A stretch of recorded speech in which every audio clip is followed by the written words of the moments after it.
तो हेलो दोस्तों, मेरा नाम है कमलेश और आप सभी का स्वागत है हमारे इस यूट्यूब चैनल पे। तो आज हम बात करने वाले हैं। देखिए, बहुत सारे बैंकों में आजकल क्या होता है कि जब भी आप बैंक में अकाउंट ओपन करने के लिए जाते हैं, चाहे वो सेविंग अकाउंट हो, चाहे वो करंट अकाउंट हो, तो आपको मंथली एवरेज बैलेंस मेंटेन करने के लिए कहा जाता है।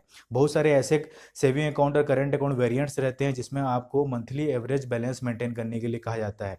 तो इस केस में हमारे मन में ये बहुत सारे सवाल ये रहते हैं कि मान लीजिए एग्जाम्पल के लिए 10,000 रुपये मंथली एवरेज बैलेंस मेंटेन करने के लिए आपको बैंक कहती है, तो क्या आपको 10,000 रुपये से अगर नीचे करते हैं आप अपने अकाउंट बैलेंस को, क्या तो आपको चार्जेस लग जाएंगे?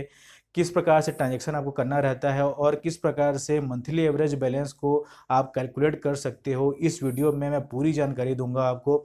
आप इस वीडियो में पूरा लास्ट तक बने रहिए और वीडियो अच्छा लगे तो लाइक करके हमारे चैनल को सब्सक्राइब कर दीजिएगा और बेल आइकन जरूर दबा दीजिएगा। तो इस वीडियो में मैं आपको पेन और पेपर में क्लियरली आपको मैं बताऊंगा कि किस प्रकार से कैलकुलेशन होता है मंथली एवरेज बैलेंस का। तो स्टेप बाय स्टेप आप इसको फॉलो कीजिएगा।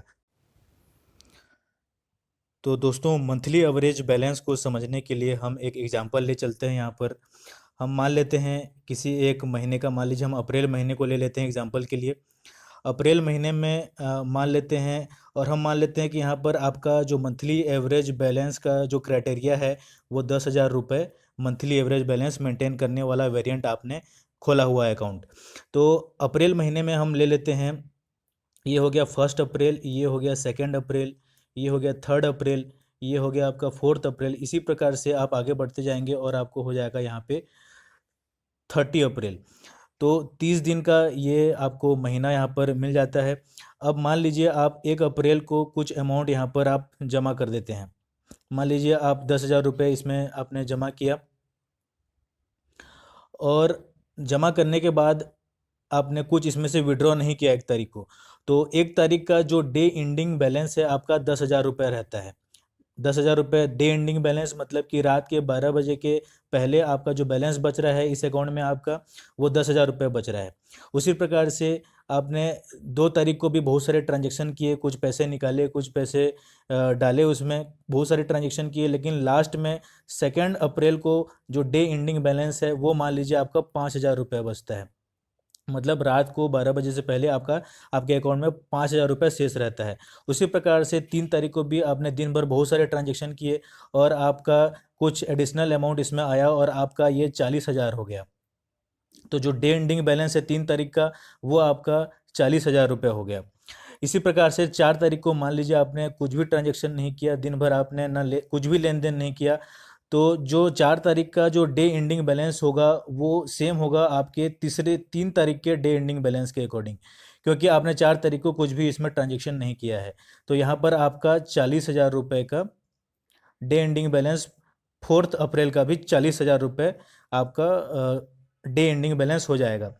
इसी प्रकार से आप 30 तारीख तक का आपका रोज का डे एंडिंग बैलेंस को आप यहाँ पर नोट कर लेंगे। मान लीजिए 30 तारीख को आपने दिन भर कुछ कुछ ट्रांजेक्शन किया और 30 तारीख का जो डे एंडिंग बैलेंस था वो मान लीजिए एग्जाम्पल के लिए 10,000 रुपये था। तो इस प्रकार से आप 1 तारीख से लेकर 30 तारीख तक का रोज का जो डे एंडिंग बैलेंस है, ये जो डे एंडिंग बैलेंस है हर दिन का, इनको आप ऐड कर देंगे यहाँ पर आप ऐड कर देंगे। इसी प्रकार से 30 दिन का डे एंडिंग बैलेंस आपने यहाँ पर ऐड कर दिया और इन सभी को आपने डिवाइड कर दिया नंबर ऑफ डेज से। तो अप्रैल महीने में 30 दिन होते हैं, तो 30 दिन से हमने इसको डिवाइड कर दिया। तो ये जो भी वैल्यू आएगा ये आपका मंथली एवरेज बैलेंस है। तो मंथली एवरेज बैलेंस, ये जो वैल्यू आ रहा है आपका, ये जो मंथली एवरेज बैलेंस है, अगर ये 10,000 रुपये से कम आता है तब आपको यहाँ पर फीस देना पड़ेगा या चार्ज देना पड़ेगा। लेकिन मान लीजिए ये 10,000 रुपये से ऊपर आता है तो आपको कोई चार्ज देना नहीं पड़ेगा। ठीक है, तो मंथली एवरेज बैलेंस इस प्रकार से कैलकुलेट होता है। अब कुछ और एग्जांपल लेके चलते हैं। ठीक है, तो मान लीजिए 1 अप्रैल ये लिया हमने, ये 2 अप्रैल लिया, ये 3 अप्रैल लिया। इसी प्रकार से पूरा 30 दिन हमने यहाँ पर 30 अप्रैल तक ले लिया। अब 1 अप्रैल को मान लीजिए आपने कुछ भी ट्रांजेक्शन नहीं किया, 1 रुपये भी आपने बैलेंस नहीं डाला अकाउंट पे, तो मान लीजिए आपका डे एंडिंग बैलेंस 1 तारीख को 0 है यहाँ पर। 2 तारीख को भी आपने कुछ भी ट्रांजेक्शन नहीं किया तो भी यहाँ पर आपका डे एंडिंग बैलेंस 0 हो जाएगा। 3 तारीख को भी मान लीजिए कुछ भी ट्रांजेक्शन आपने नहीं किया तो भी जीरो हो गया। अब महीने भर में आपने कभी ट्रांजेक्शन नहीं किया मान लीजिए आपके अकाउंट में, और अचानक से 30 तारीख को डे एंडिंग में, मतलब 30 तारीख को आप अचानक से इसमें 3 लाख रुपए डाल देते हैं। ठीक है, तो 3 लाख रुपए 30 तारीख का डे एंडिंग बैलेंस हो गया। अब यहाँ पर सभी को हम यहाँ पर ऐड कर देंगे, तो पूरे 30 दिन का डे एंडिंग बैलेंस यहाँ पर ऐड हो जाएगा और डिवाइड बाय 30 हो जाएगा। तो जो भी वैल्यू निकलेगा वो आपका देखिए 10,000 रुपये आएगा। ठीक है, तो आप ये भी कर सकते हैं कि मान लीजिए आपने ट्रांजेक्शन बिल्कुल भी नहीं किया है महीने भर में, तो अगर आप अचानक से लास्ट में एक दिन में भी अगर आप 3 लाख रुपए यहाँ पे जमा कर देते हैं तो भी आपका मंथली एवरेज बैलेंस आपका 10,000 रुपये आ जाएगा। ठीक है, तो कुछ अगर आप इस प्रकार से नहीं करना चाहते हैं तो आप क्या कर सकते हैं, रोज़ कुछ कुछ ट्रांजेक्शन कर सकते हैं। कुछ कुछ ट्रांजेक्शन आप डेली के करेंगे तो भी आपका मंथली एवरेज बैलेंस 10,000 रुपये आ जाएगा। तो आप इसके लिए क्या कर सकते हैं, जैसे मैंने यहाँ पर बताया कि आप 1 तारीख को जो भी ट्रांजेक्शन कर रहे हैं उस दिन का डे एंडिंग अमाउंट आपका 10,000 रुपये बचा। 2 तारीख को भी आपने जो भी ट्रांजेक्शन किया, अब लेन देन कुछ ना कुछ करते ही हैं, उसके बाद आपका डे एंडिंग बैलेंस 2 तारीख को 5,000 रुपये बचा। 3 तारीख का डे एंडिंग बैलेंस 40,000 बचा। तो इसी प्रकार से जब ऐड हो जाता है और डिवाइड बाय 30 हो जाता है तो आपका मंथली एवरेज बैलेंस निकलता है।